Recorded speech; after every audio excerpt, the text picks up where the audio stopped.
Assalamualaikum warahmatullahi wabarakatuh. Bismillahirrahmanirrahim. Allahumma salli ala Sayyidina Muhammad ala ali Sayyidina Muhammad. Ketika Nabi Dawud terancam meninggal di tangan Jaljalut, ia berdoa, "Ya Tuhan kami, curahkanlah kepada kami kesabaran, dahulukanlah pijakan kaki kami, menangkanlah kami atas orang-orang kafir." Maka berbaliklah nasib, Jalut mati di tangan Nabi Dawud. Kisah ini telah diabadikan di dalam Al-Quran surat Al-Baqarah ayat 250. Adalah sebuah mantra bertuah apa yang diucapkan oleh Nabi Dawud, mantra ilahi yang mampu mendatangkan perubahan nasib dari kekalahan menjadi kemenangan, dari rasa gentar menjadi tegar, dari gamang menjadi tenang. Kebertuhannya terletak pada mantra ilahi dialamatkan kepada Allah, sedangkan mantra syaitani dialamatkan kepada setan. Setan berada dalam genggaman Allah, bukan sebaliknya, sehingga setan kalah mampu mengijabahi mantra istighosah yang dialamatkan kepadanya, sementara Allah dengan kebebasan mutlaknya berkuasa mencurahkan ijabah kepada siapa saja yang berdoa, beristighosah sebagaimana jaminannya dalam Al-Quran, "Mohonlah kalian kepadaku, pasti kukabulkan. Ud'uni astajib lakum." Berdoa adalah refleksi kesadaran tertinggi manusia bahwa ia terlalu kecil di hadapan Allah. Seringkali manusia tak berdaya menyelesaikan PR-PR yang dikirimkan Allah melalui cobaan, tantangan, dan bencana. Manusia tak cukup memiliki ilmu untuk mengetahui kunci rahasia problematika yang dihadapi untuk bisa diselesaikan. Pada saat-saat tertentu manusia semakin tak mengerti, peradaban yang canggih juga tak mampu menyelesaikan hal yang semula dianggap kecil dan mudah diatasi. Ada satu hal yang seringkali dilupakan manusia modern, bahwa alam memiliki unsur supranatural, sehingga pemahaman terhadapnya harus pula dengan ilmu supranatural. Ilmu-ilmu natural atau sains dengan ciri-ciri dan spesifikasinya yang khas hanyalah dirancang untuk memahami alam natural, namun ia tak cukup sakti untuk mendeteksi alam nyata benda-benda supranatural. Paling banter ia hanya mampu menangkap bayangan dari adanya gerakan benda tersebut. Kelemahan ilmu ini muncul karena wijhatun nadhar, paradigma dan asumsi-asumsi yang digunakan tidak berangkat dari pengalaman batiniah, akan tetapi hanya pengalaman lahiriah. Barang gaib adalah sebuah kenyataan dalam kesamaran. Al-Quran sendiri membagi benda menjadi dua, gaib atau samar dan syahadah atau konkret, sebagaimana diterangkan dalam surat At-Taubah ayat 94 dan 105. Ada juga diterangkan dalam surat At-Ra'd ayat 5 maupun surat Al-Mu'minun ayat 92. Perintah iman justru terhadap yang gaib, bukan yang syahadah, karena anak kecil pun mampu mengerti yang syahadah.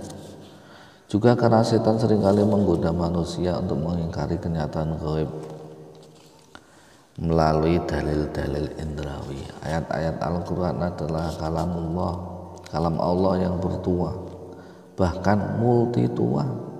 Ayat-ayat Al-Quran adalah aji-aji yang mampu mendatangkan kejelasan, ilmu, hidayah, rahmat, dan kebahagiaan.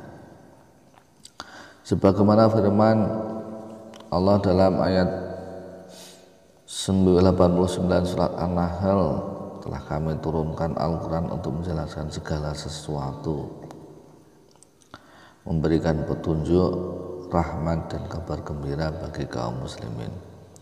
Rasulullah SAW pernah bersabda, bahwasanya Al-Fatihah itu wasilah untuk apapun permintaan pembacaannya. Ini menunjukkan kebertuahan ayat-ayat Al-Quran. Ibnu Abbas radhiyallahu an menceritakan bahwa ketika Hasan bin Ali radhiyallahu an sakit, Rasulullah SAW menerima wahyu untuk membaca surat Al-Quran yang di dalamnya tidak terdapat huruf fa. Yang dimaksud adalah surah Al-Fatihah. Kemudian dibaca sebanyak 40 kali, lalu Hasan radhiyallahu an pun sembuh dari sakitnya. Para salafus saleh lalu mengadakan penelitian tentang kebertuahan ayat-ayat Al-Quran dan khususiahnya berdasarkan hadis-hadis, qaul sahabat, ilham ataupun pengalaman pribadi. Mereka melakukan eksperimen tertentu secara berulang-ulang untuk mencari kesimpulan pada titik keyakinan. Kemudian lahirlah teman-teman baru di bidang khawasul ayat, yang kemudian menjadi salah satu disiplin ilmu tersendiri, komplement bagi ilmu-ilmu keagamaan lainnya dan diakui oleh sebagian besar ulama. Selanjutnya muncullah tradisi baru di kalangan ulama mengembangkan lafaz dan cara-cara berdoa, bahkan memakai media-media tertentu sebagai penyempurna seperti papan, air, dan kertas.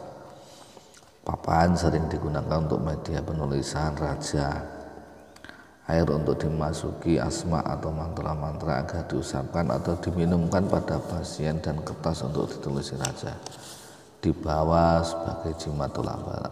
Bukan hanya media mati, media hidup pun telah dilibatkan. Hodam jin adalah makhluk yang terlibat dalam rangka beristi'anah, menerima bantuan pada mereka, bukan beristighosah, meminta pertolongan langsung pada mereka.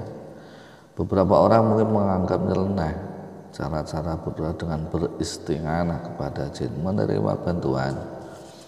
Bahkan muncul tuduhan tahayul bid'ah khurafat TBC.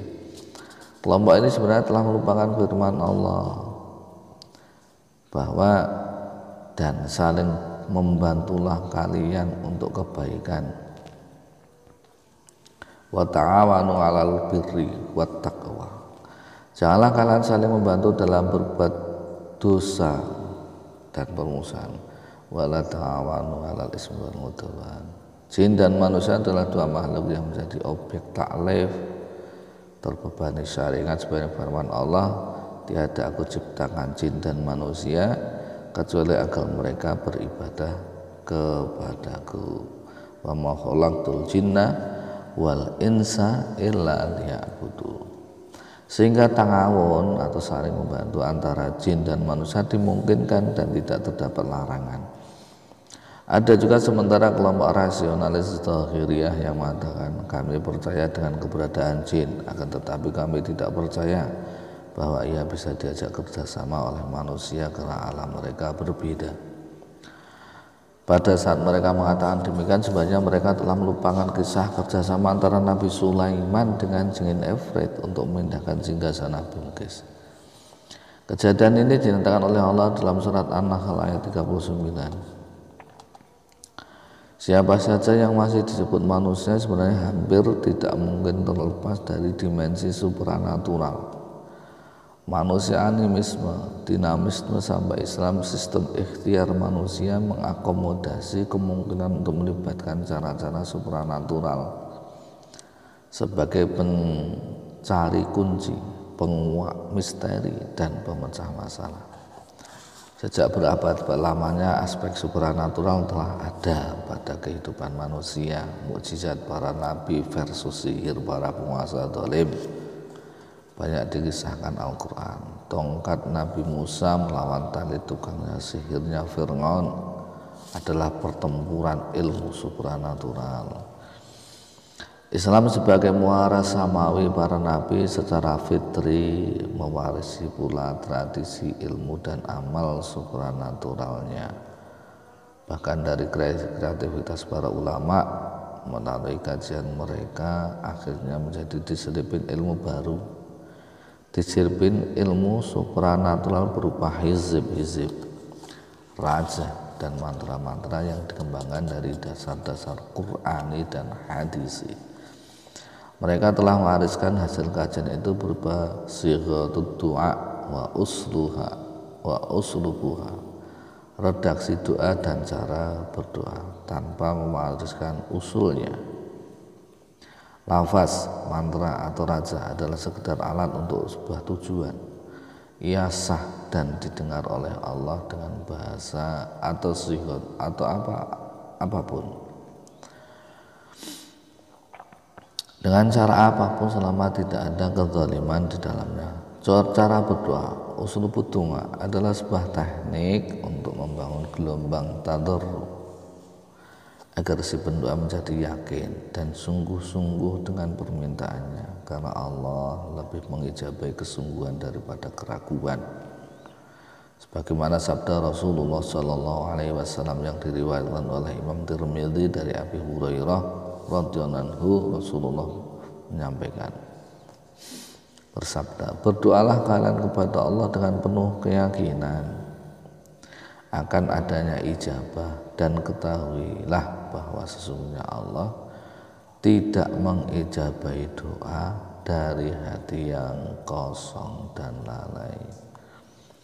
Wirid sampai ratusan bahkan ribuan kali adalah sebuah uslubud du'a yang telah terbiasa pada zaman Rasulullah SAW, sebagaimana sabda beliau yang diriwayatkan oleh Imam Muslim, sesungguhnya aku beristighfar kepada Allah setiap hari sebanyak 100 kali.